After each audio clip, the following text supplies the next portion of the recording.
Welcome back to our channel Lekhankan Vidyapeeth. कैसे हैं बेटा आप सभी? I hope you are doing well. जैसे कि आप लोग जानते हैं कि हम लोग इस चैनल के थ्रू आपको science, social science, English, math सारे सब्जेक्ट्स एक ही प्लेटफॉर्म पर प्रोवाइड करवा रहे हैं। और हम लोगों की साइंस की सीरीज में चल रहा है अभी बायो का chapter number 1, this is life process.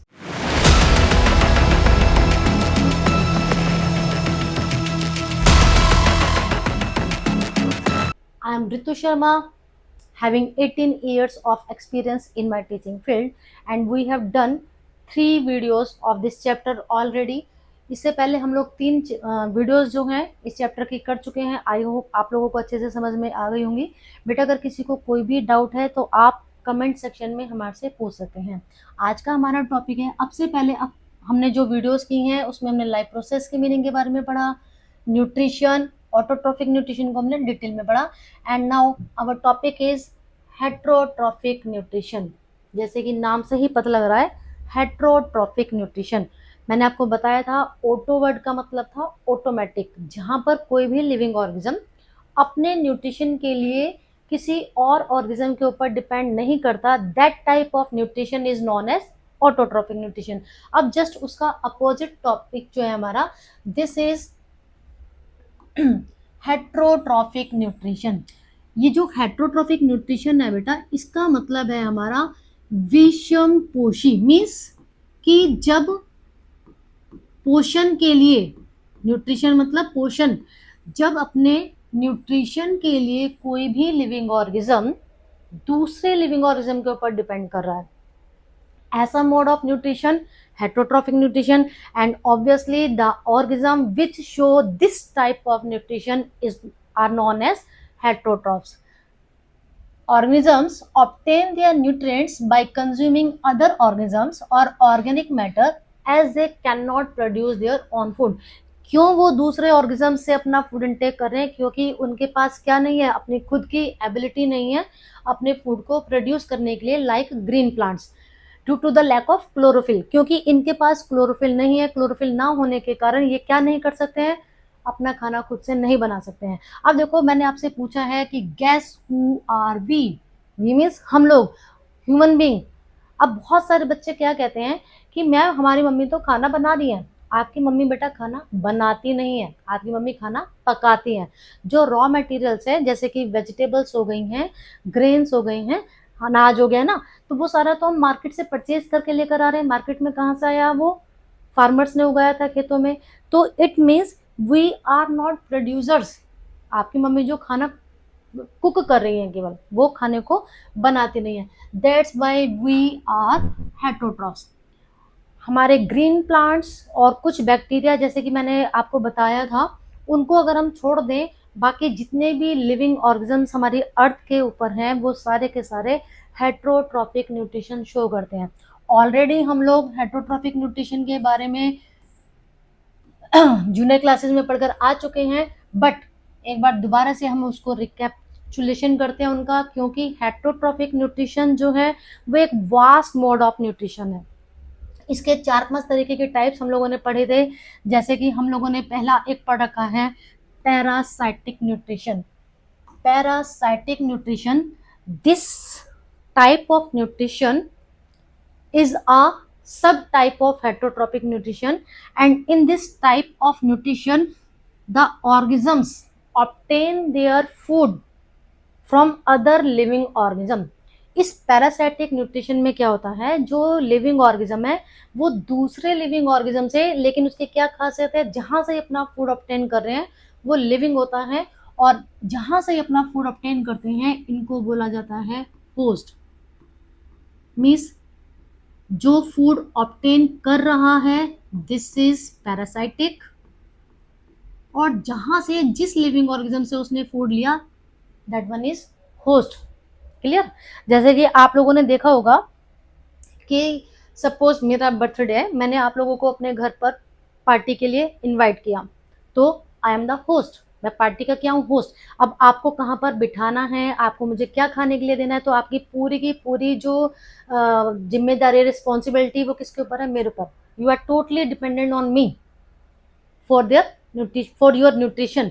That's why ये जो पैरासाइटिक न्यूट्रिशन है ये एक ऐसा मोड ऑफ न्यूट्रिशन है जिसमें लिविंग ऑर्गेनिज्म किसी दूसरे लिविंग ऑर्गेनिज्म के ऊपर टोटली डिपेंड करता है और इसीलिए उस लिविंग ऑर्गेनिज्म को बोला जाता है होस्ट, और जो लिविंग ऑर्गेनिज्म अपना फूड ऑब्टेन कर रहा है, अपना न्यूट्रिशन गेन कर रहा है, that is called parasitic.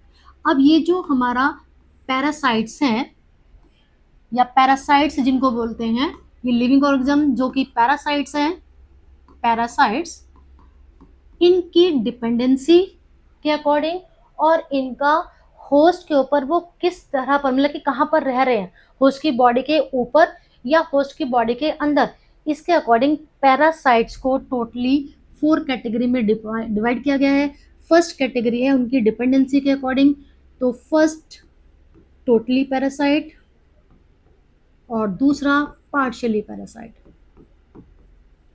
Partially parasite, अब बेटा देखो नाम से ही पता लग रहा है टोटली पैरासाइट कि जब कोई ऐसा लिविंग ऑर्गेनिज्म जो होस्ट की बॉडी के ऊपर न्यूट्रिएंट्स के लिए या न्यूट्रिशन के लिए पूरी तरह से डिपेंडेंट हो गया है, तब इस तरीके के न्यूट्रिशन को बोला जाता है टोटली पैरासाइटिक न्यूट्रिशन। और इसका एग्जाम्पल है कसकटा, जिसको कि हम लोग आम भाषा में बोलते हैं अमरबेल। The next type of parasite is partially parasite. अब बेटा देखो नाम से पता लग रहा है पार्शियली पैरासाइट का मतलब, पार्टली का क्या मतलब होता है कि हाफ फॉर्म से, मतलब कि जब एक लिविंग ऑर्गेनिज्म होस्ट की बॉडी के ऊपर फुली डिपेंडेंट नहीं है, थोड़ा बहुत खाना वो अपने आप से भी बना पा रहा है, तब इस तरीके के ऑर्गेनिज्म को बोला जाता है पार्शियली पैरासाइट। इसका एग्जाम्पल है मिस्लीटो।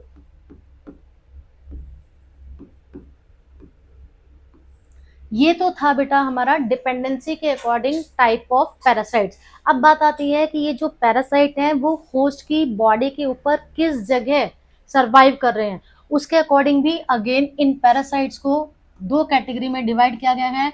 Number 1 is external parasite, number 2 is internal parasite.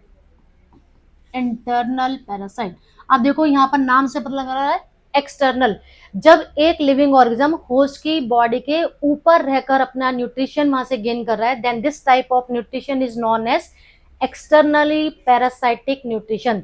The example of external parasite is lice. आप सब बच्चों को मालूम है कि लाइस जो है ह्यूमन बींग में पाई जाने वाला एक बहुत ही कॉमन पैरासाइट है, जिसको कि हिंदी में हम लोग जू भी बोलते हैं। कई बार आ जाते हैं ना ह्यूमन बींग्स के हेयर्स के अंदर जू।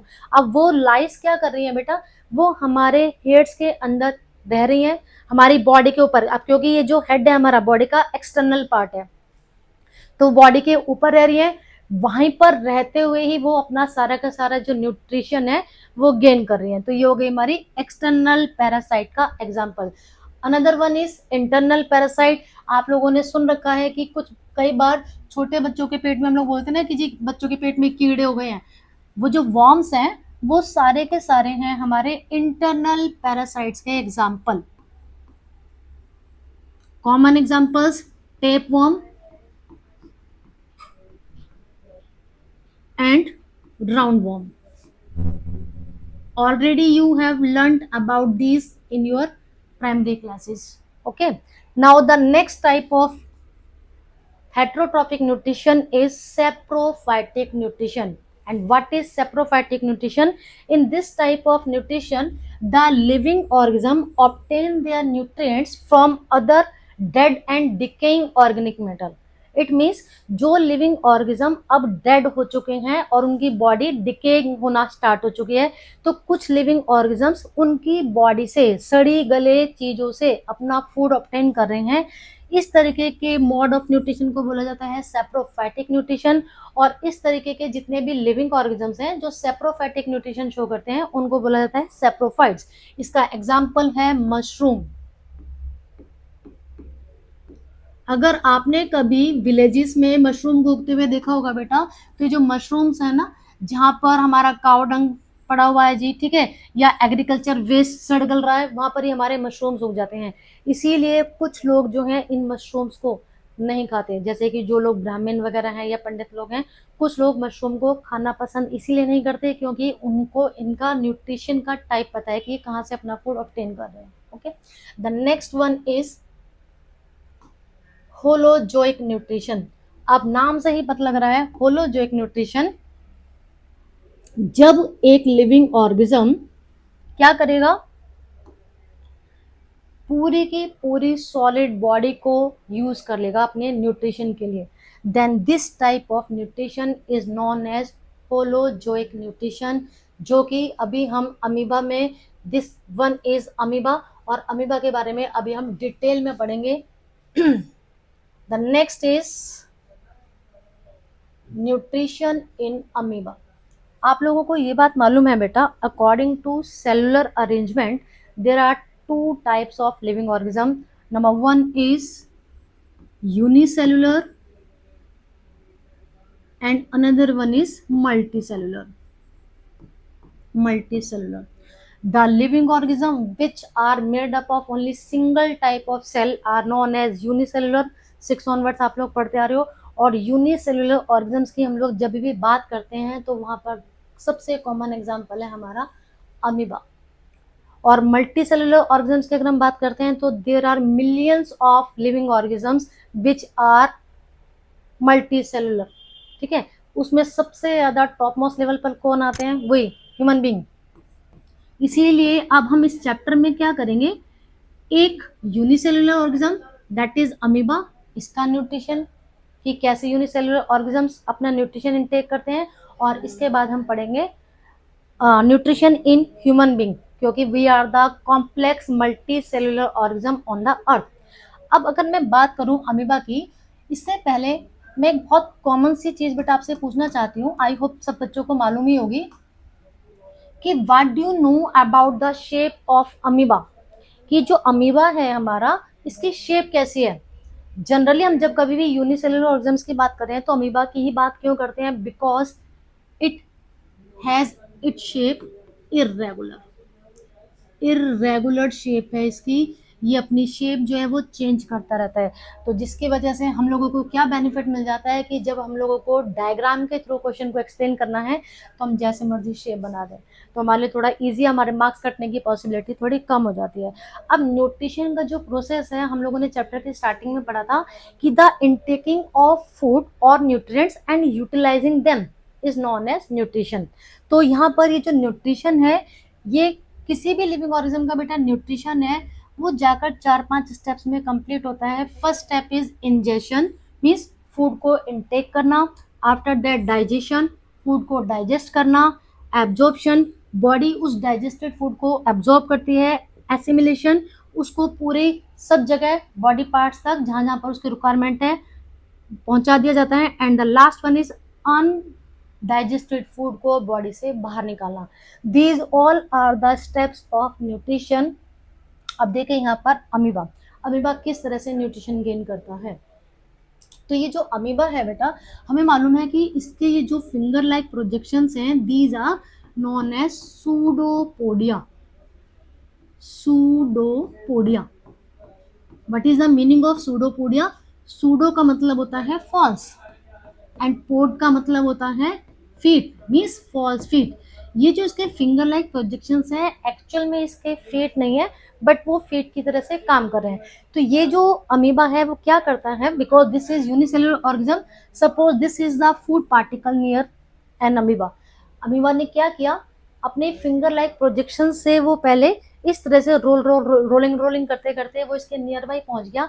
अब क्योंकि इसके पास क्या फैसिलिटी दी है भगवान ने, इरेगुलर शेप, मीन्स ये अपनी शेप को अपनी मर्जी से चेंज कर सकता है। तो ये क्या करता है, अपनी इन सूडोपोडियास को बढ़ाकर यहाँ पर एक ऐसी केव जैसी स्ट्रक्चर बना लेता है। इस तरीके का जो फूड पार्टिकल है वो यहाँ पर बन गया। जिस समय ये ऐसी केव जैसे स्ट्रक्चर बनाता है, this process is known as phagocytosis. Question पूछा जाता है यहाँ बोर्ड के एग्जाम में कि what do mean by phagocytosis. जिस समय इसने ये केव लाइक या कप लाइक स्ट्रक्चर बनाया, ठीक है, अब क्या हुआ जी, हमारा ये जो इसका प्रे है, जो इसका फूड पार्टिकल है, वो यहाँ इस केव के अंदर क्या हुआ, फंस गया। और फिर क्या किया इसने, अपने सूडोपोडियास को आगे की तरफ एक्सटेंड करके बंद कर लिया जी। ठीक है, क्लोज, सॉरी इनक्लोज कर लिया। इनक्लोज करने के बाद अब क्या हुआ, इसका फूड पार्टिकल जो है बॉडी के अंदर आ गया। अब यहाँ पर बन जाती है एक food vacuole.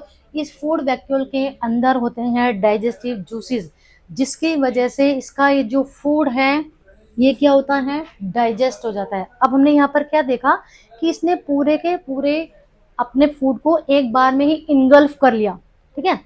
That's why this nutrition is known as holozoic nutrition. इसके बाद यहाँ पर डाइजेशन का प्रोसेस होगा। डाइजेशन के प्रोसेस के बाद ये जो इसका साइटोप्लाज्म है, डाइजेस्टेड फूड को इस साइटोप्लाज्म में मिला दिया जाएगा और वो पूरी बॉडी में फैल जाएगा।